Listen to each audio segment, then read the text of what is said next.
काश कुछ देर के लिए ही सही हम अपने बचपन में वापस लौट पाते तो कितना अच्छा होता।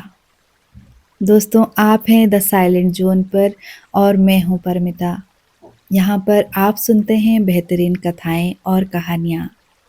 चलिए आज सुनते हैं मुंशी प्रेमचंद जी की बेहद सुंदर कहानी रामलीला। शुरू करते हैं। इधर एक लंबे अरसे से रामलीला देखने नहीं गया। बंदरों के कुरूप चेहरे लगाए, आधी टांगों को पजामा और काले रंग का ऊंचा कुर्ता पहने आदमियों को दौड़ते हू हू करते देखकर अब हंसी आती है, मजा नहीं आता। काशी की लीला मशहूर है, सुना है लोग दूर दूर से देखने आते हैं। मैं भी बड़े शौक से गया, पर मुझे तो वहाँ की लीला और किसी ब्रिज गांव की लीला में कोई अंतर न दिखाई दिया। हाँ, रामनगर की लीला में कुछ साज सामान अच्छे हैं। राक्षसों तथा बंदरों के चेहरे पीतल के हैं, गदाएं भी पीतल की हैं। शायद बनवासी भ्राताओं के मुकुट सच्चे काम के हो, लेकिन साज सामान के अलावा वहाँ भी वही हू के सिवा और नहीं। फिर भी लाखों व्यक्तियों की भीड़ लगी रहती। किंतु एक जमाना था जब मुझे रामलीला में आनंद आता था। आनंद तो बहुत हल्का सा शब्द है, वो आनंद उन्माद से कम न था। इत्तेफाक से उन दिनों मेरे घर से बहुत थोड़ी दूर पर रामलीला का मैदान था, और जिस घर में लीला पात्रों का रूप रंग भरा जाता था वो तो मेरे मकान से बिल्कुल मिला हुआ था। 2 बजे दिन से पात्रों की सजावट होने लगती थी। मैं दोपहर ही से वहाँ जा बैठता और जिस जोश में दौड़ दौड़ कर छोटे मोटे काम करता, उस उत्साह से तो आज अपनी पेंशन लेने भी नहीं जाता। एक कोठरी में राजकुमारी का साज श्रृंगार होता था। उनके शरीर में रामरज पीस कर पोती जाती, मुंह पर पाउडर लगाया जाता और पाउडर के ऊपर लाल हरे नीले रंग की बुंदकियां लगाई जाती थी।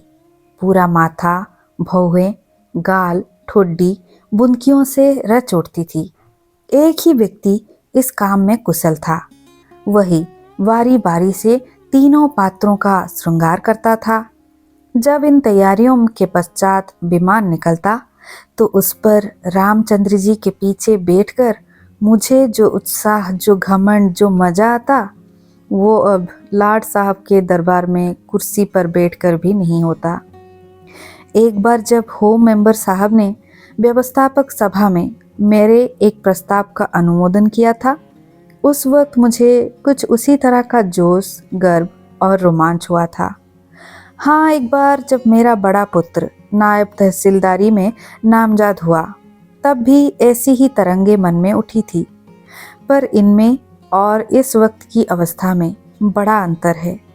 तब ऐसा प्रतीत होता था कि मैं स्वर्ग में बैठा हूँ। निषाद नौका लीला का दिन था। मैं 2-4 बालकों के बहकाने में आकर गुल्ली डंडा खेलने लगा था। आज श्रृंगार देखने नहीं गया। विमान भी निकला, पर मैंने खेलना ना छोड़ा। मुझे अपना दाव लेना था। अपना दाव छोड़ने के लिए उससे कहीं बढ़कर जिद छोड़ने की जरूरत थी, जितना मैं कर सकता था। अगर दाव देना होता तो मैं कब का भाग खड़ा होता, मगर पदाने में कुछ और ही बात होती है। खैर, दाव पूरा हुआ। अगर मैं चाहता तो बेईमानी करके 10-5 मिनट और पदा सकता था, इसकी काफ़ी गुंजाइश थी, मगर अब इसका मौका न था। मैं सीधे नाले की तरफ भागा। विमान जल तट पर पहुंच चुका था। मैंने दूर से देखा, मल्लाह किश्ती लिए आ रहा है। दौड़ा, लेकिन आदमियों की भीड़ में दौड़ना मुश्किल था। आखिर जब मैं भीड़ हटाता, जी जान से आगे बढ़ता घाट पर पहुंचा तो निषाद अपनी नाव खोल चुका था। रामचंद्र पर मेरी कितनी भक्ति थी। अपनी पाठ की फिक्र न करके इन्हें पढ़ा दिया करता था, जिससे वो फेल ना हो जाए। मुझसे उम्र में अधिक होने पर भी वो नीची कक्षा में पढ़ते हैं। लेकिन वही रामचंद्र नाव पर बैठे इस प्रकार मुंह फेरे चले जाते मानो मुझसे जान पहचान ही नहीं। नकल में भी असल की थोड़ी सी बू आ ही जाती है। भक्तों पर जिनकी नजर सदा ही तीखी रही है, वो मुझे क्यों उबारते। मैं दुखी हो होकर उस बछड़े की भांति कूदने लगता जिसकी गर्दन पर पहली बार जुआ रखा गया हो। कभी भागकर नाले की ओर जाता, कभी किसी मददगार की खोज में पीछे की तरफ दौड़ता, पर सब अपनी धुन में खोए थे। मेरी चीख पुकार किसी के कानों तक न पहुंची। तब से बड़ी बड़ी परेशानी झेली, पर उस समय जितना दुख हुआ उतना फिर कभी ना हुआ। मैंने फैसला किया था कि अब रामचंद्र से कभी नहीं बोलूंगा, ना कभी खाने की कोई चीज भी दूंगा। लेकिन जैसे ही नाले को पार करके वो पुल की ओर लौटे, मैं दौड़कर विमान पर चढ़ गया और ऐसा खुश हुआ जैसे कोई बात ना हुई थी। रामलीला खत्म हो गई थी, राजगद्दी होने वाली थी, पर न जाने क्यों देर हो रही थी। शायद चंदा कम वसूल हुआ था। रामचंद्र की इन दिनों कोई बात भी न पूछता था, न घर जाने की छुट्टी मिलती थी, न खाने की ही प्रबंध होता था। चौधरी साहब के यहाँ से एक सीधा लगभग 3 बजे दिन का ही मिलता था। बाकी सारे दिन कोई पानी को भी नहीं पूछता। लेकिन मेरी भक्ति अभी तक ज्यों की त्यों थी। मेरी नजर में अब भी रामचंद्र ही थे। घर पर मुझे खाने की कोई चीज मिलती, वो लेकर रामचंद्र को दे आता। उन्हें खिलाने में जितना सुकून मिलता था, उतना आप खा जाने में कभी न मिलता। कोई मिठाई या फल पाते ही मैं बेतहासा चौपाल की तरफ दौड़ता। अगर रामचंद्र वहां न मिलते तो उन्हें चारों ओर तलाश करता, और जब तक वो चीज उन्हें न खिला देता मुझे चैन नहीं आता। खैर, राजगद्दी का दिन भी आया। रामलीले की मैदान में एक बड़ा सा सामियाना लगा गया। उसकी खूब सजावट की गई।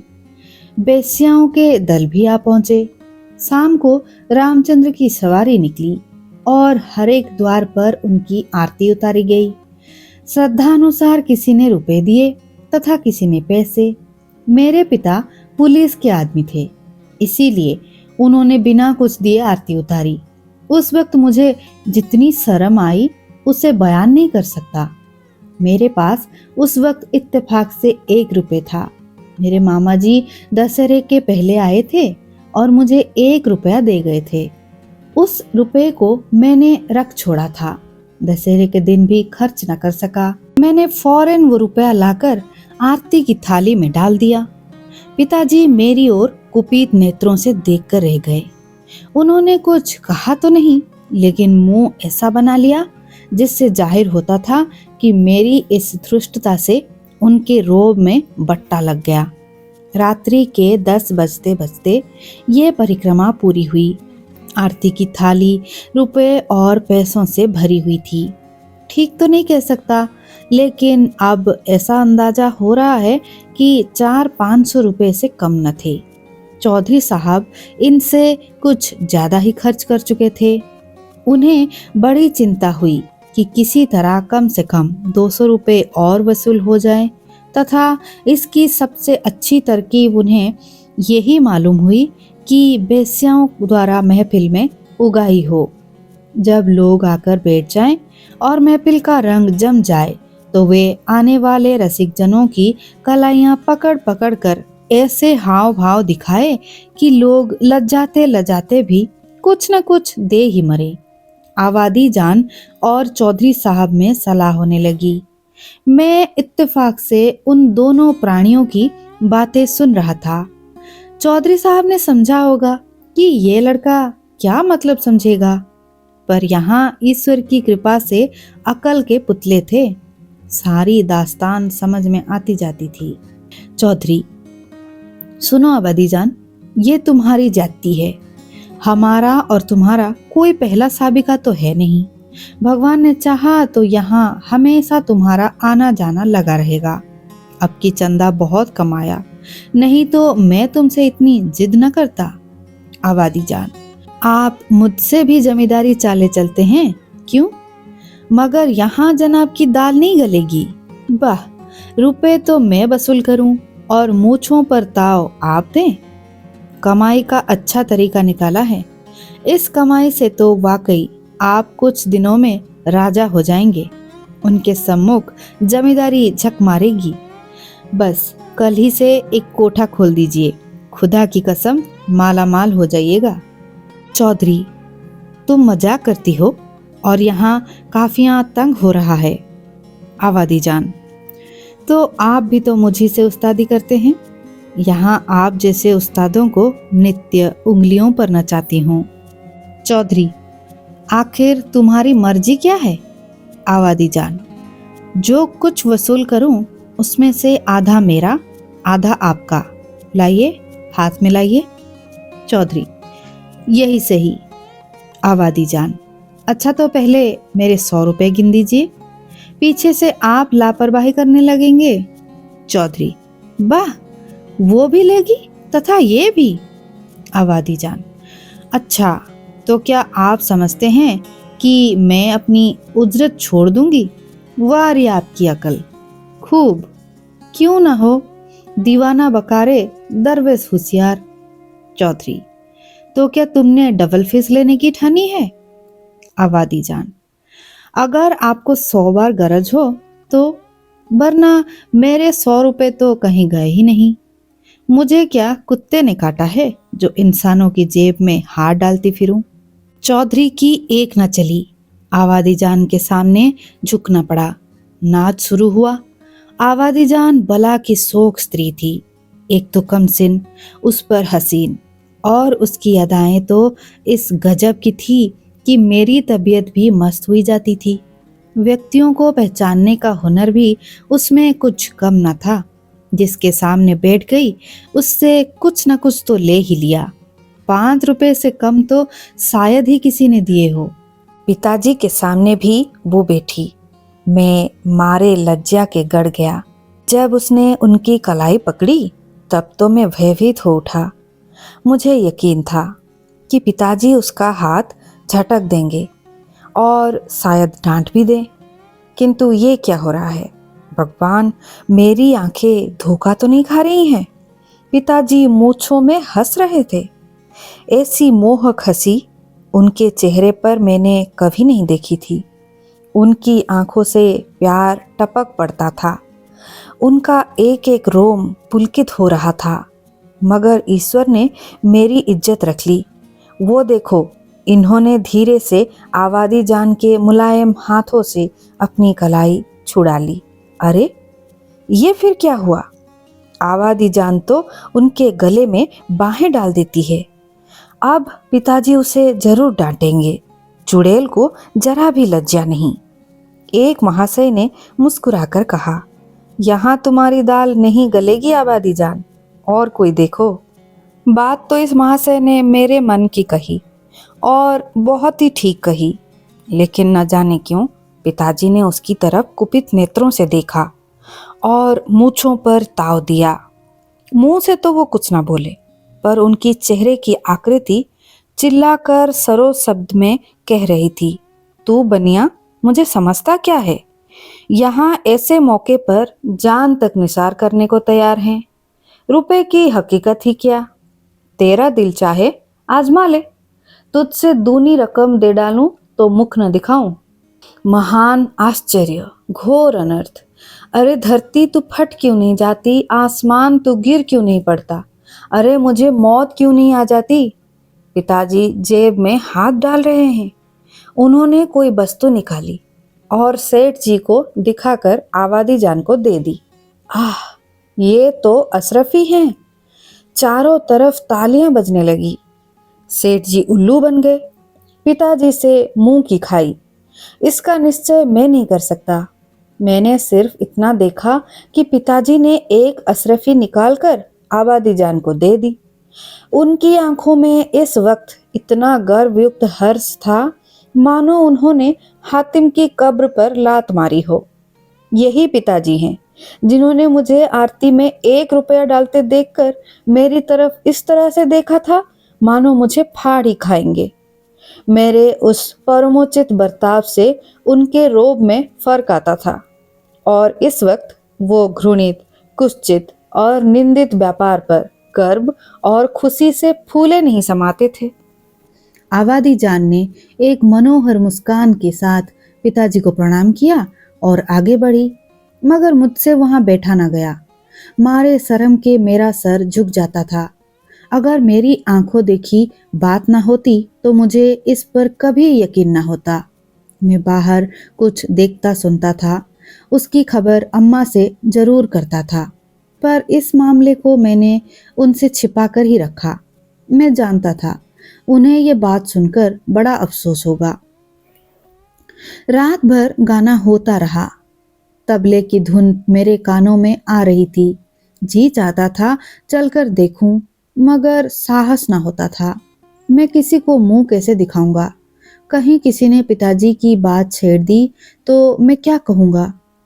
सवेरे रामचंद्र की विदाई होने वाली थी। मैं चारपाई से उठते ही आंखें मलता हुआ चौपाल की ओर भागा। भयभीत हो रहा था कि कहीं रामचंद्र चले न गए हो। पहुंचा तो देखा तवायफों की सवारियां जाने को तैयार हैं। 20 आदमी ख्वाहिशमंद मुंह बनाए उन्हें घेरे खड़े हैं। मैंने उनकी तरफ आंख तक न उठाई, सीधा रामचंद्र जी के पास पहुंचा। लक्ष्मण तथा सीता बैठे रो रहे थे और रामचंद्र खड़े कांधे पर लुटिया डोर डाले उन्हें समझा रहे थे। मेरे अलावा वहां और कोई न था। मैंने कुंठित स्वर से रामचंद्र से पूछा, क्या तुम्हारी विदाई हो गई? रामचंद्र, हाँ हो तो गई। और हमारी विदाई ही क्या? चौधरी साहब ने कह दिया जाओ, बस चले जाते हैं। क्या रुपया और वस्त्र नहीं मिले? अभी नहीं मिले। चौधरी साहब कहते हैं कि इस समय बचत में रुपए नहीं है, फिर कभी आकर ले जाना। कुछ भी नहीं मिला? एक पैसा भी नहीं। कहते हैं कुछ भी बचत नहीं हुई। मैंने सोचा था कुछ रुपए मिल जाएंगे तो पढ़ने की पुस्तकें ले लूंगा, सो कुछ न मिला। राह खर्च भी नहीं दिया। कहते हैं कौन सा दूर है, चले जाओ। मुझे ऐसा गुस्सा आया कि चलकर चौधरी को खूब आड़े हाथ लूं। बेस्याओं के लिए रुपए, सवारियां, सब कुछ, मगर बेचारे रामचंद्र और उनके साथियों के लिए कुछ भी नहीं। जिन लोगों ने रात्रि को आवादी जान पर 10-10, 20-20 रुपए लुटाए, उनके पास क्यों इनके लिए 2-2, 4-4 आने के पैसे भी नहीं है? पिताजी ने भी तो आवादी जान को एक अशरफी भेंट की थी। देखूं इनके नाम पर क्या देते हैं। मैं दौड़ा हुआ पिताजी के पास गया। वो कहीं पूछताछ पर जाने को तैयार खड़े थे। मुझे देखकर बोले, कहाँ घूम रहे हो? पढ़ने के समय तुम्हें घूमने की सुस्ती है? मैंने कहा, चौपाल गया था। रामचंद्र रुखसत हो रहे थे। उन्हें चौधरी साहब ने कुछ नहीं दिया, तो तुम्हें इसकी क्या चिंता पड़ी है? वो जाएंगे कैसे? पास रास्ते का खर्च भी तो नहीं है। क्या कुछ खर्च भी नहीं दिया? ये चौधरी साहब की नाइंसाफी है। आप यदि 2 रुपए दे दें तो मैं उन्हें दे आऊं, इतने में शायद वो घर पहुंच जाएं। पिताजी ने तेज दृष्टि से देखकर कहा, जाओ अपनी किताब देखो, मेरे पास रुपए नहीं है। इतना कहकर वो घोड़े पर सवार हो गए। उसी रोज से पिताजी पर से मेरी श्रद्धा उठ गई। मैंने फिर कभी उनकी डांट डपट की फिक्र नहीं की। मेरा दिल कहता, आपको मुझको उपदेश देने का कोई हक नहीं है। मुझे उनकी सूरत से चिढ़ हो गई। वो जो भी कहते मैं ठीक उसका उल्टा करता। यद्यपि इसमें मेरी ही हानि हुई, लेकिन मेरा अंतकरण उस समय विप्लवकारी ख्यालों से भरा हुआ था। मेरे पास 2 आने पैसे पड़े हुए थे। मैंने पैसे उठा लिए और जाकर लज्जाते हुए रामचंद्र को दे दिए। उन पैसों को देखकर रामचंद्र को जितना हर्ष हुआ, वो मेरे लिए आशातीत था। टूट पड़े मानो। प्यासे को पानी मिल गया। यही 2 आने पैसे लेकर तीनों मूर्तियां विदा हुई। सिर्फ मैं ही उनके साथ गांव के बाहर तक पहुंचाने आया।